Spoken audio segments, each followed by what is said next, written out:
ka channel thir tu te chi bai vek ule si phir we me branch ai in siampui ralte aron zai dona englang e ron sakang khirang o aron chawzan zan mai e vanal ve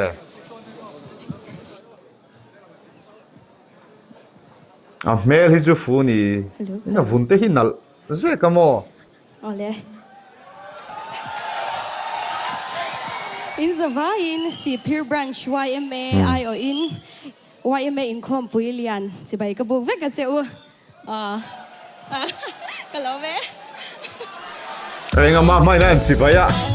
trigger on play top bai ngo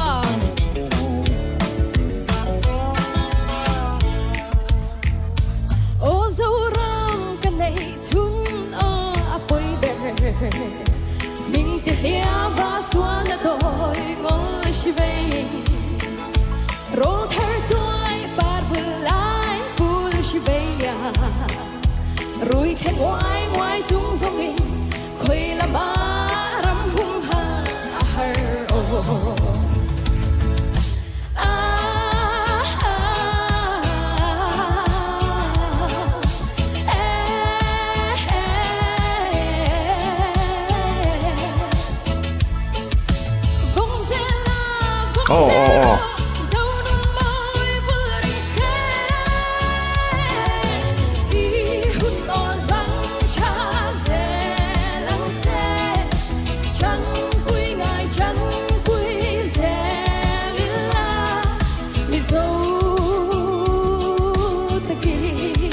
hey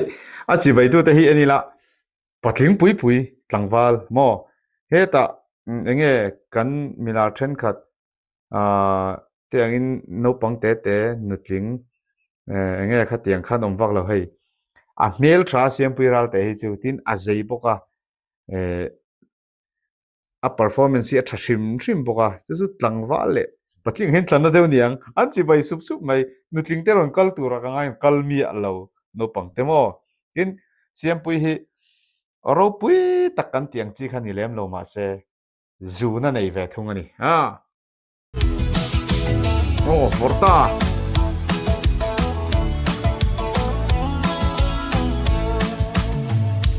matiang son rel turin i nei zong de vai si te lai tuan mo in pan le zo ram sum a chiar sen lo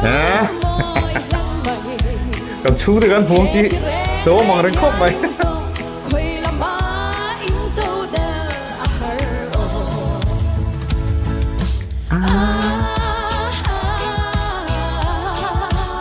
dance move faran bei phei ngal thina number 3 ngoro ko puilina jersey number 3 ka mutlat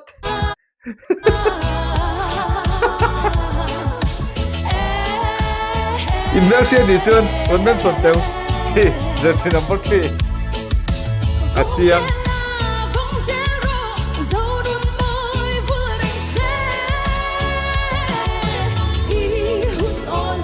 man is a funny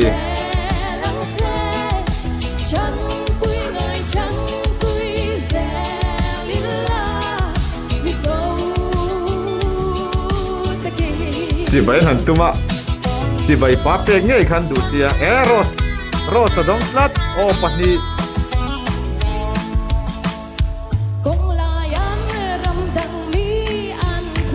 boma an vada kher du lo ei bom khi om renga boma vada mal khan tum big lo han chi bai ngai khan tu mani han chi bai ngai khan tu ma chun ka ros sen te mo fing vetlat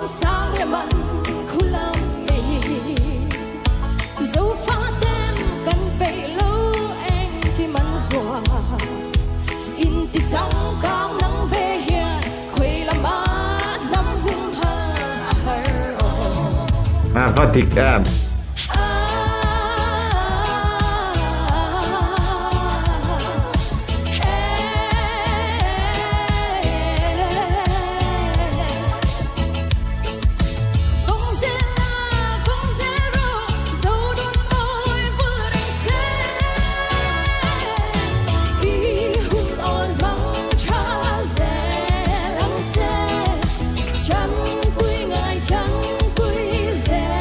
sai thiam ani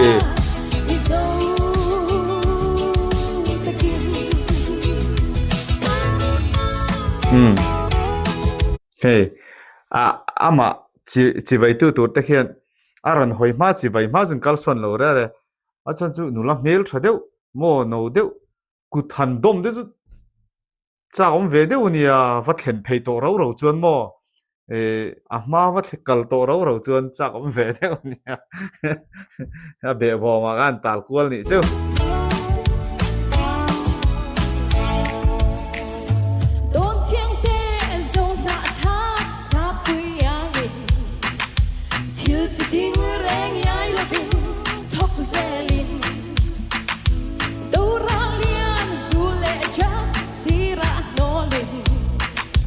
Rem na par moi tam ring se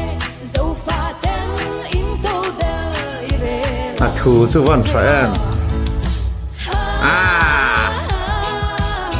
ti le lok teng khalai kha moi lu tuk zo fa ten in to del ire la khai o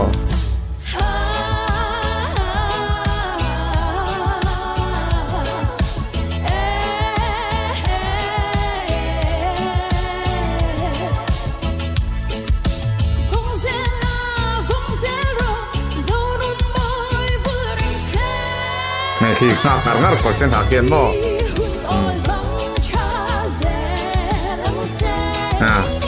lam tui khóc này khi chưa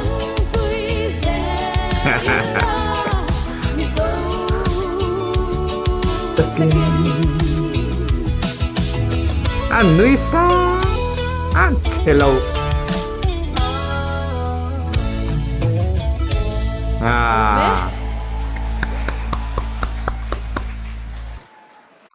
mail tra boxi zai thiam boxi zai boxi si lirani du top put nè ngó